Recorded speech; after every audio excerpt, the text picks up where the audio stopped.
Hello guys, ഞാൻ എൻ്റെ അമ്മയെ എനിക്ക് വേണ്ടി ഡാൻസ് പഠിപ്പിക്കാൻ പോവാ.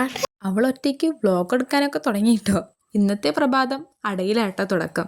ദിവ്യ സ്വന്തം വീട്ടിലേക്ക് പോകുന്ന തിരക്കിലായിരുന്നു. ഞാനും പാർവതി ഡാൻസ് ക്ലാസ്സിലേക്ക് പോകുന്ന തിരക്കിലും. അതെ, ഇന്ന് 10:30 ഞങ്ങൾ ഡാൻസ് ക്ലാസ്സിലെത്തിയത് കേട്ടോ. പാർവതി റോട്ടിൽ കൂടെ ഒക്കെ നൃത്തം ചെയ്തിട്ടാണ് വന്നിരുന്നെങ്കിലും ക്ലാസ് കയറിയിട്ട് കുട്ടി നൃത്തം കളിച്ചില്ല കേട്ടോ. അതങ്ങനെയല്ലേ വരൂ. പഴമക്കാർ പണ്ടേ പറഞ്ഞിട്ടുണ്ട്, കുറയ്ക്കുന്ന പട്ടി ഒരിക്കലും കടിക്കില്ല എന്ന്. അങ്ങനെ ഡാൻസും പാട്ടൊക്കെ കഴിഞ്ഞ് ഞങ്ങൾ ക്ലാസ്സിൽ നിന്ന് വിട്ടു കേട്ടോ.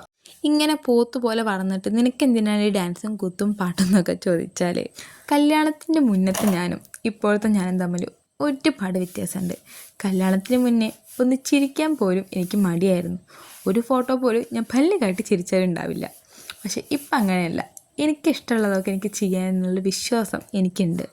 ഞാൻ എന്ത് ചെയ്യണം, എവിടെ പോകണം, എങ്ങനെയൊക്കെ ഇരിക്കണം, എങ്ങനെയൊക്കെ നിൽക്കണം, എന്തൊക്കെ ഇടണം, ഇതൊക്കെ എൻ്റെ അച്ഛൻ്റെ അമ്മേനെ കൺട്രോളിലായിരുന്നു കേട്ടോ. അത് വിചാരിച്ചിട്ട് എൻ്റെ അച്ഛനും അമ്മയും ഹിറ്റ്ലറൊന്നും അല്ല കേട്ടോ. അവർക്ക് സത്യം പറഞ്ഞാൽ പേടിയായിരുന്നു കേട്ടോ. എൻ്റെ കല്യാണത്തിന് ശേഷം ആ പേടിയില്ലാതെയായി. ഞങ്ങൾക്ക് എന്ത് തോന്നിയാലും ചെയ്യാലേ എന്നാണ് അടുത്ത ക്വസ്റ്റ്യൻ എങ്കിൽ അങ്ങനെയല്ല കേട്ടോ.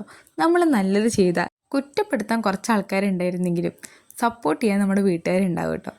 അങ്ങനത്തെ വീഡിയോ അവസാനിച്ചിരിക്കുന്നു. വീഡിയോ ഇഷ്ടപ്പെട്ടാൽ ലൈക്ക് ചെയ്യാനും കമൻറ്റ് ചെയ്യാനും മറക്കരുത്. ആദ്യമായിട്ട് കാണുന്നത് സബ്സ്ക്രൈബ് ചെയ്യാനും മറക്കരുത്. Okay, by.